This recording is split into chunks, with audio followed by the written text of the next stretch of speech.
자, 이번 시간에는 은하의 분류에 대해서 먼저 공부해 보도록 하겠습니다. 자, 은하의 분류는 이제 허블이 처음 이렇게 시도를 했죠. 그래서 제목을 허블의 은하 분류라고 제목을 붙여보도록 합시다. 자, 허블은요, 많은 은하들을 분류를 했어요. 뭐가 됐든지 간에 분류를 하려면 그 기준이 필요하겠죠? 자, 허블이 그러면 어떠한 기준으로 은하를 분류했느냐? 그쵸? 허블이 은하를 분류할 때 기준으로 삼은 것은 모양입니다. 뭐라고요? 그쵸? 형태죠, 형태. 자, 형태에 따라서 은하를 분류했다는 거죠. 자, 형태에 따라서 어떻게 분류를 했냐면요. 타원 은하, 그 다음에 나선 은하, 그 다음에 타원이나 나선형이 아닌 특별한 형태가 없는 불규칙 은하, 이렇게 세 개로 구분을 했어요. 타원 은하가요, 전체 은하의 약 20% 정도를 차지하고요. 나선 은하가 77%, 불규칙 은하가 나머지 3% 정도를 차지합니다. 자, 이때 타원 은하는 타원이에요, 말 그대로. 자, 그렇기 때문에 이 타원은 얼마만큼 찌그러진 타원이냐에 따라서 다시 세분을 했어요. 타원 은하를 나타내는 기호는 2예요, 2. 자, 얘네를 어떻게? 제로에서부터 세분까지 세분을 했어요. 자, 그러면 이 제로부터 세분은 뭐냐? 이거예요. 자, 타원이라고 하는 것은 이렇게 생긴 게 타원이었죠? 자, 이때 장반경을 A, 단반경을 B라고 한다면 편평도는 어떻게 정의가 돼요? A분의 A-B가 됩니다. 자, 이때 이 제로부터 이 세분까지 세분을 할 때 제로와 세분은 어떻게 붙여지는 거냐? 바로 편평도에다가 뭐를 곱한 값이다. 저 10을 곱한 값이 되는 겁니다. 자, 따라서 이 제로는요, 편평도가 뭐예요? 0이에요. 편평도가 0이라고 하는 건 뭐죠? 그쵸? B가 0이라는 얘기입니다. B가 0이라는 얘기는 뭐예요? 그쵸? 원이라는 얘기예요, 원. 즉, 이 제로는 원이 되는 거고요. 이 원은 원보다는 많이 찌그러진 거고요. 그 다음에 이 2는 더 많이 찌그럽고, 그 다음 더 많이 찌그러졌고, 누가? 그쵸? 가장 많이 찌그러진 애가 편평도가 어느 정도 된다? 0.7 정도 된다는 거죠. 그 0.7에다가 10을 곱하니까 뭐가 된 거예요? 저 7이 된 겁니다. 아시겠죠? 이 제로가 더 원에 가까운 거고, 이 세븐으로 갈수록 어떻게 됐다? 더 많이 찌그러진 타원의 형태를 띠고 있다 라고 하는 얘기죠. 자, 여하튼요, 이렇게 형태에 따라서 분류를 했더니 이 타원 은하는 요거 1번이라고 해볼까요? 이제로부터 1번이에요, 1번. 자, 이 타원 은하는 어떤 특징을 가지고 있느냐? 자, 전체적으로 타원 은하들은요, 성간물질이 적어요. 성간물질이 적고요. 주로 타원 은하를 구성하고 있는 별들은요, 나이가 많은 늙은 별들로 구성이 되어 있다는 거죠. 그리고요, 타원 은하를 구성하는 별들은요, 대체적으로 어때요? 저 붉은색을 띠고 있어요. 붉은색. 자, 붉은색 별이에요. 자, 붉은색을 띈다는 것은 온도가 높은 거예요, 낮은 거예요? 그렇죠. 온도가 낮은 거예요. 즉, 저온 별이 주된 구성원이 된다라고 하는 얘기죠. 자, 이제 두 번째로 가볼게요. 두 번째는 뭐라고요? 나선 은하입니다. 나선 은하. 자, 나선 은하는 전체 은하의 몇 %? 대략 77% 정도를 차지한다는 거죠. 그러니까 가장 많은 은하가 이제 나선 은하가 되는 겁니다. 자, 그럼 나선 은하라고 하는 건 이거 뭐 우리가 중학교 때부터 배웠죠? 이건 뭐를 가지고 있는 거예요? 이와 같이 나선팔 구조를 가지고 있는 은하를 나선 은하라고 합니다. 여러분들 이거 참 혹시 몰라서 얘기하는데 은하가 타원의 형태다, 나선팔을 가지고 있다라고 했을 때 이곳이 뭐예요? 이곳에 별들이 밀집되어 분포한다는 뜻입니다. 타원 은하에서도 별들의 분포가 이와 같이 타원형으로 되어 있다라고 하는 것을 의미하는 거고요. 자, 여하튼요. 자, 나선 은하는 위에서 내려다 봤을 때 이와 같이 뭐가 있어요? 핵이 있어요, 핵. 핵은 별들이 가장 많이 밀집되어 있는 곳이죠. 그리고 이 핵에서 뭐가 뻗어져 나온 거예요. 저 나선팔 구도가 뻗어져 나온 겁니다. 얘는 위에서 봤을 때는 이렇게 보이는데 옆에서 봤을 때는 어떻게 보일까요? 그렇죠. 옆에서 보게 되면 이 나선팔들이 겹쳐져서 뭘로 보이는 거예요? 저 원반으로 보여지게 됩니다. 원반. 그래서 이걸 우리가 뭐라고 하느냐? 은하 원반이라고 하고요. 은하 원반을 가로지르는 면이 있겠죠? 이 면을 은하면이라고 합니다. 자, 그 다음에 여기에 뭐가 있겠고요? 은하의 핵이 있겠고요. 이 은하 핵을 포함해서 중심부가 이렇게 팽창되어 있어요. 이것을 우리가 뭐라고 하느냐? 중앙팽대부라고 합니다. 뭐 그렇게 신경 안 써도 돼요. 그냥 은하핵, 중앙팽대부 뭐 같은 의미로 받아들여도 큰 문제는 없다는 거죠. 자, 그러면 은하는 여기만이냐? 이 부분만 은하냐? 그렇죠. 여기에 별들이 많이 밀집되어 있지만 이런 공간들도 다 은하라고 하는 거죠. 자, 그래서 이 전체가 은하인데 이 공간은 어때요? 저 별들의 분포가 희박하다는 거죠. 그래서 이곳을 우리가 뭐라고 하느냐? 헤일로라고 합니다. 헤일로. 이해됐습니까? 자, 요게 나선 은하의 모양입니다. 자, 요건 어디에서 본 모양? 옆에서 본 모양이 되는 거죠. 자, 이때 나선 은하는 우리가 다시 어떻게 나눌 수 있냐면 정상 나선 은하와 막대 나선 은하로 구분할 수 있어요. 정상 나선 은하는 S, 막대 나선은 막대니까 바에서 SB로 표현을 합니다. 정상 나선 은하는 뭐예요? 지금 여기 그림이 그려져 있듯이 은하핵에서 막바로 나선팔이 뻗어져 나온 거예요. 여기다 한번 그려볼까요? 이렇게 은하핵에서 막바로 나선팔이 뻗어져 나오는 것을 정상 나선 은하라고 하고요. 막대 나선 은하는 뭐냐면 은하핵이 있으면 은하핵을 가로지르는 막대 구조가 있는 거예요. 그리고 나선팔이 어디에서 뻗어져 나와요? 요 막대 구조에서 나선팔이 뻗어져 나오는 겁니다. 이걸 막대 나선 은하라고 합니다. 자, 정상 나선 은하가 됐든 막대 나선 은하가 됐든요. 얘네들은 다시 어떻게 A, B, C 타입으로 구분을 합니다. 이렇게 구분하는 기준은 뭐냐면요. 은하, 핵의 크기하고요. 나선, 팔의 감긴 정도예요. 자, 이때 C타입으로 갈수록 은하핵의 크기가 어떻게 되는 거예요? 작아진 거예요. 나선팔이요? 적게 감겨져 있어요. 무슨 뜻이냐? C타입은요, 이렇게 은하핵이 작아요. 그리고 나선팔이 이렇게 풀어 헤쳐져 있는 거예요. 반면에 A타입을 여기다 그려볼게요. 이거 B가 아니고 그냥 A라고 생각하세요. A타입은 어떻다고요? 이렇게 은하핵이 커요. 그리고 나선팔이 어떻게 돼 있어요? 이와 같이 은하핵에 거의 늘러붙듯이 이렇게 많이 감겨져 있다는 거죠. 막대 나선 은하도 마찬가지입니다. C타입은 어떻게 되고요? 은하핵이 작고 나선팔이 풀어 헤쳐져 있어요. 반면에 A타입은 어떻게 된다고요? 은하핵이 크고요. 나선팔이 어떻게 돼 있다고요? 이와 같이 핵에 많이 감싸져 있다라고 하는 얘기죠. 자, 이렇게 구분이 가능합니다. 자, 그 다음 또 무슨 차이가 있다고요? 그렇죠. 성간물질이나 별들의 나이에 차이가 있어요. 은하의 중심부예요. 은하의 중심부. 어디라고 생각하면 돼요? 핵 또는 중앙팽대부라고 생각하면 됩니다. 자, 그 다음에 어디? 나선팔이에요. 나선팔. 자, 이때 은하핵, 즉 중심부에는요. 성간물질이 적어요. 그리고 주로 어떤 별?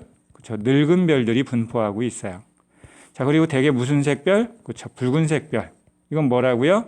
저온의 별들이 주로 분포한다는 거죠. 자, 반면에 나선팔에서는요.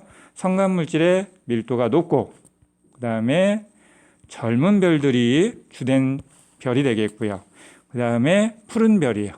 푸른색을 띈다는 건 뭐죠? 그렇죠. 고온의 별이라는 뜻입니다. 자, 이거 은하핵뿐만 아니라 또 이와 같이 성간물질이 적고 늙은 별들로 구성된 부분이 어디냐면은 바로 헤일로예요. 헤일로. 자, 헤일로는 별의 밀도가 낮은 곳이었죠. 별의 밀도가 낮은데 그 낮은 별들도 다 뭐다? 대부분 늙은 붉은색 별들로 구성되어져 있다는 얘기입니다. 자, 세 번째로 갈게요. 자, 세 번째는 뭐예요? 특별한 형태가 없는 불규칙 은하다. 얘는 전체 은하의 약 3% 정도를 차지하는 은하가 되는 겁니다. 얘네들은 특별한 형태가 없으니까 뭐 더 이상 얘기할 게 있어요? 없어요? 없어요. 자, 그러면 얘네들은 어떤 특징이 있느냐? 불규칙 은하는요. 성간물질이 어떻다? 성간물질이 많다는 거예요. 그리고 주로 젊은 별들로 구성되어 있고요. 대개 무슨 색을 띈다고요? 저 푸른색을 띠는 무슨 별이다? 고온의 별들이 주된 성분이 된다는 거죠. 자, 여러분들 나선 운하는요. 우리 은하가 나선 운하예요. 우리 은하는 무슨 운하? 막대 나선 운하죠. 그럼 정상 나선 운하는 누가 있느냐? 우리가 잘 알고 있는 안드로메다 은하가 정상 나선 은하죠. 그럼 불규칙 은하에는 뭐가 있느냐? 그쵸? 마젤란 은하예요. 우리가 뭐 대마젤란 은하, 소마젤란 은하 얘기하거든요. 소마젤란 은하. 이러한 것들이 뭐에 해당한다? 특별한 형태가 없는 불규칙 은하에 해당한다는 거죠. 자, 이렇게 허블은 모양에 따라서 외부 은하를 분류했는데요. 자, 이 외부 은하 분류에서 가장 기본은 뭐다? 자, 사진을 줬을 때 얘가 타원 은하인지 나선 은하인지 불규칙 은하인지 모양을 가지고 판단할 수 있어야 된다는 거죠. 뭐 어렵지 않습니다. 자, 아무튼 그렇게 하면 되겠고요. 그 다음은 뭐냐면 이제 특이 은하예요. 특이 은하. 특이 은하는 형태를 가지고 분류를 한 게 아니에요. 뭐냐면 다른 은하에 비해서 훨씬 더 강한 전파를 방출하거나 훨씬 더 강한 X선을 방출하는 은하들이 있어요. 그러한 은하들을 우리가 특이 은하라고 해서 다시 구분을 합니다. 이 특이 은하들도 뭐의 하나인 거예요? 허블 은하 분류에 의하면 타원 은하가 됐든 나선 은하가 됐든 불규칙 은하가 됐든 그중 어딘가에 속해 있는 애들이에요. 자, 그런데 뭐다? 형태는 그렇게 속해 있는데 그 중에서도 특히 강한 전파나 X선을 방출하는 은하를 특이 은하라고 해서 따로 구분을 해본다 이거죠. 자, 특이 은하 중에 하나가 뭐냐면 전파 은하예요. 전파 은하는 뭡니까? 말 그대로죠? 뭐예요? 강한 전파를 방출한다는 거죠. 강한 전파를 방출하는 은하를 우리가 전파 은하라고 합니다. 보통 은하에 비해서 수백 배 내지는 수백만 배의 강한 전파를 방출하는 은하를 뭐라고 한다? 전파 은하라고 합니다. 자, 이 전파 은하는요, 우리가 이렇게 흔히 나눠요. 어떻게 나누냐면요, 밀집된 전파 은하하고요, 밀집된 전파 은하와 확장된 전파 은하로 구분을 합니다. 무슨 차이가 있냐면요, 밀집된 전파 은하는 가시광 영역과 전파 영역을 비교했을 때 가시광 영역이 더 크게 보여요. 반면에 확장된 전파 은하는 가시광 영역과 전파 영역을 비교해 봤을 때 어디가? 저 전파 영역으로 봤을 때가 더 크게 강하게 보이는 거예요. 자, 근데 이거는 사실 우리가 어느 쪽에서 보느냐의 차이인 거예요. 처음에 이걸 분간을 못했었는데 연구를 해보니까 이게 똑같은 거라는 거죠. 전파 은하는 어떻게 되어 있냐면요, 은하에 핵이 있어요. 그러면 은하에서 뿜어져 나오는 물질의 흐름인 Z가 있어요.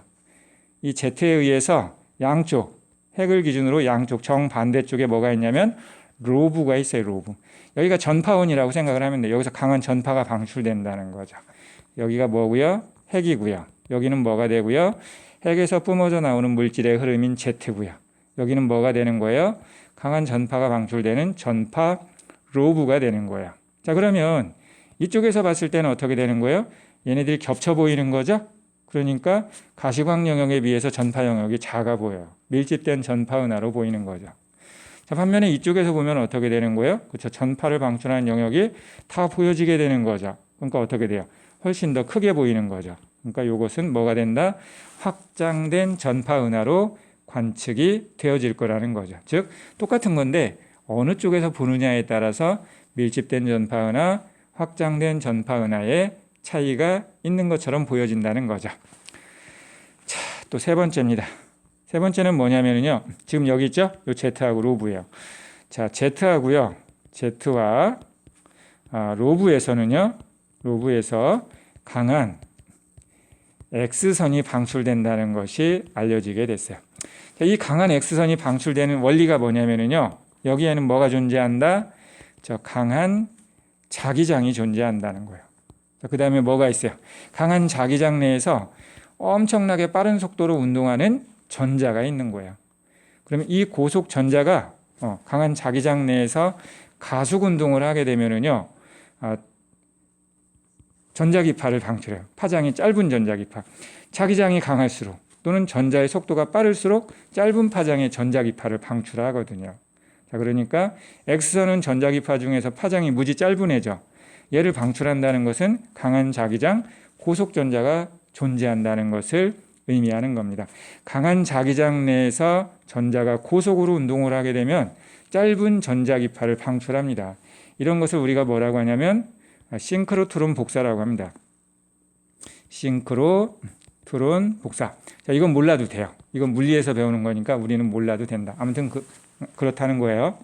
자, 따라서 이 전파 은하에 Z와 로브에서 강한 X선이 방출된다. 그럼 뭐를 의미한다? 자, 강한 자기장과 고속 전자가 존재한다 라고 하는 것을 의미한다는 거죠. 자, 고속 전자가 존재한다는 것은 또 뭐를 의미하는 거냐면요, 중심부에 뭐가 있다? 거대한 질량이 있다는 거죠. 즉 거대한 질량 뭐가 있다고요? 저 중심부에는 거대 질량이 있다. 뭐가 있다? 거대 블랙홀이 존재한다라고 하는 걸 지시해 주는 겁니다. 여러분들 이 태양이 있잖아요. 태양주의 행성들이 공전하잖아요. 그죠? 이거 돌아갑니다. 이거 왜 돌아가는 거예요? 안 돌아가면 중력에서 끌려가잖아요. 이 태양 질량이 크면 클수록, 즉 중력이 크면 클수록 어떻게 돌아야 돼요? 더 빨리 돌아야 돼요. 그러니까 이 전자들이 고속 운동을 한다는 건 뭐를 의미하는 거예요? 중심부에 거대 질량이 있다, 거대 블랙홀이 있다라고 하는 것을 의미하는 거예요.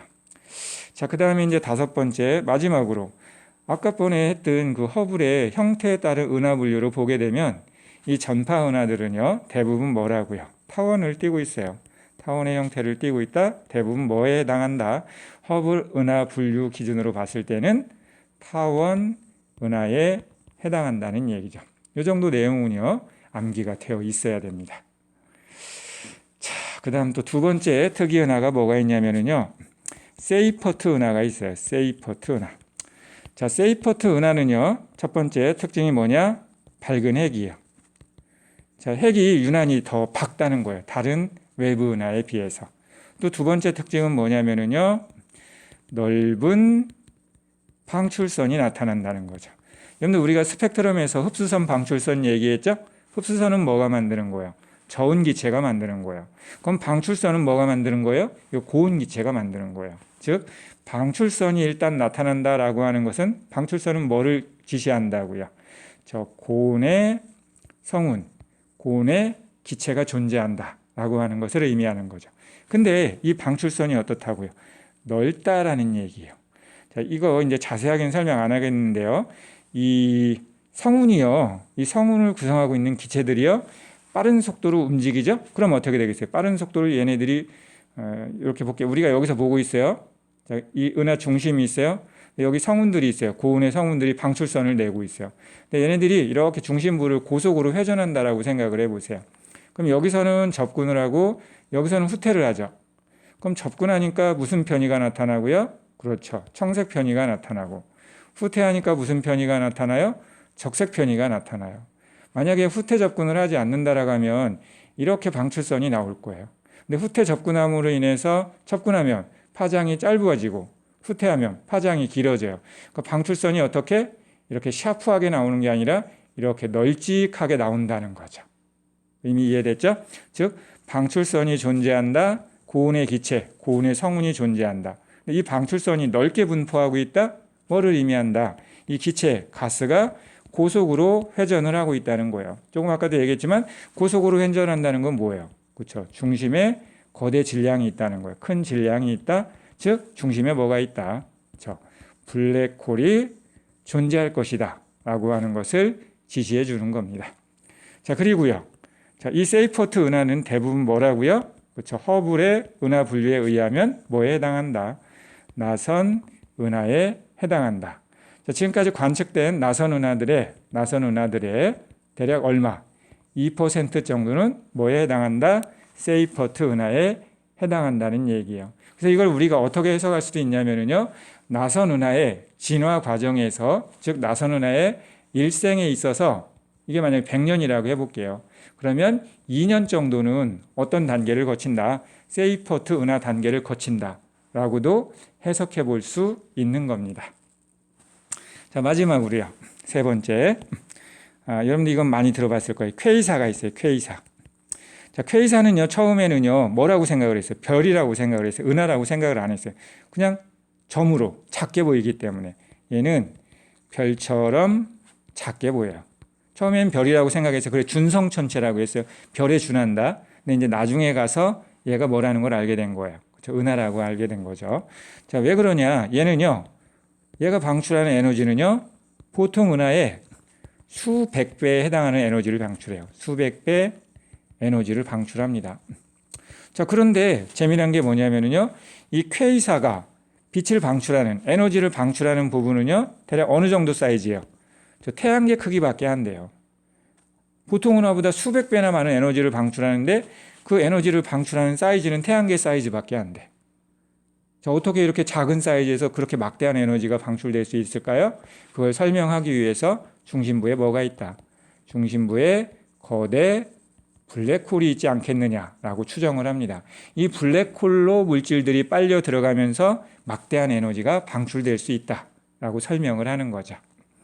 자, 그다음 세 번째는 뭐냐면요, 엄청나게 큰 적색 편의가 나타난다는 거예요. 자, 이 적색 편의는 거리가 멀수록 크게 나타납니다. 요거는 다음 시간 허블 법칙을 이제 해보면 알 거예요. 아무튼 적색 편의가 크게 나타난다. 얘가 빠른 속도로 멀어지고 있다는 거예요. 빠른 속도로 멀어진다는 얘기는 뭐냐면요, 그만큼 얘가 먼 거리에 있다는 거예요. 그러니까 뭐 10억 광년, 20억 광년, 30억 광년, 100억 광년, 그렇게 먼 거리에 있다는 거예요. 자, 100억 광년 거리에 얘가 있다는 건 뭐를 의미할까요? 그렇죠. 지금 우리가 얘를 보는 것은 100억 년 전에 얘가 방출된 빛을 보는 거예요. 따라서 이 퀘이사는 적색 편의가 크다, 엄청나게 멀리 있다, 엄청나게 옛날에 만들어진 애예요. 그러니까 얘는 초기 우주에서 형성됐던 천체 은하인 겁니다. 자, 따라서 지금 현재는 얘가 죽고 사라질 수도 있는 거예요. 우리는 언제 걸 보는 거니까 아주 옛날에 얘가 방출된 빛을 보고 있는 겁니다. 자, 이렇게 해서 강한 X선이나 전파를 방출하는 특이 은하에 대해서 알아봤고요. 자, 마지막으로 또 뭐가 있냐면요, 충돌 은하라고 하는 게 있어요. 충돌 은하. 충돌 은하는 뭐냐면요, 이 우주 공간 내에서요, 은하의 분포가요, 고르지가 않아요. 은하의 분포는 고르지 않다. 자, 똑같이 이렇게 골고루 분포하는 게 아니에요. 은하들도 뭐를 형성하고 있어요? 집단을 형성하고 있어요. 별들도 집단을 형성하고 있죠. 이거 중학교 때 배웠을 거예요. 이거 별들의 집단을 성단이라고 합니다. 자, 이때 은하들도 집단을 형성하고 있다. 그 집단은 우리가 뭐라고 하느냐? 은하군 또는 은하단 또는 뭐라고요? 초은하단이라고 합니다. 초은하단.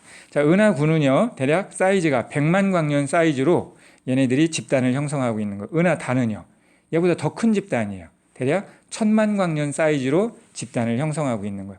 초은하단은 또 뭐냐면요, 은하군이나 은하단들이 또 모여서 그룹을 형성하고 있는 거예요. 이렇게. 얘네는 단위가 대략, 이거 1000만 광년이에요. 얘 같은 경우는 억광년입니다. 억광년. 자, 이렇게 우주 내에서 은하의 분포는 골고루 분포하지 않는다. 집단을 형성하고 있다. 자, 그렇기 때문에 이 은하들이 뭐가 가능하다. 집단을 형성해서 밀집되어 있기 때문에 충돌이 가능하다는 거죠. 자, 이때 은하들이 충돌을 하더라도요, 별과 별 사이의 거리는 엄청 멀은 거예요. 그러니까 은하가 충돌하더라도 별의 충돌은 어떻다?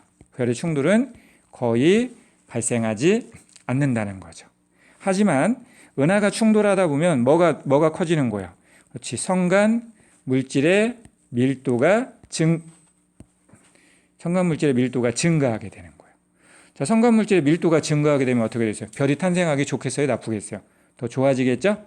그래서 별의 탄생을 촉진한다는 거죠. 그럼 실제로 이러한 경우가 어디에 있느냐? 가까이 우리한테 있어요. 자, 우리 은하는 약 40억 년이 지나죠? 40억 년 후에는요, 자, 많이 들어서 알고 있을 거예요. 안드로메다 은하입니다. 이 안드로메다 은하와 충돌할 것으로 많은 천문학자들이 예측을 하고 있습니다. 자, 이렇게 해서 허블 법칙에 대해 은하를 분류해 봤고요. 이제 이어서 허블 법칙에 대해서 한번 공부를 해보도록 하겠습니다. 허블 법칙. 자, 이게 지금 끝내기에는 너무 분량이 작아서 허블 법칙으로 한번 넘어가 보겠습니다. 허블 법칙을 설명하는데 또 시간이 길면 조금 더 애매하긴 한데, 그만할까요? 예, 그러면 여기까지 하는 걸로 하고 허블 법칙은 다음 시간에 수업하는 걸로 하겠습니다.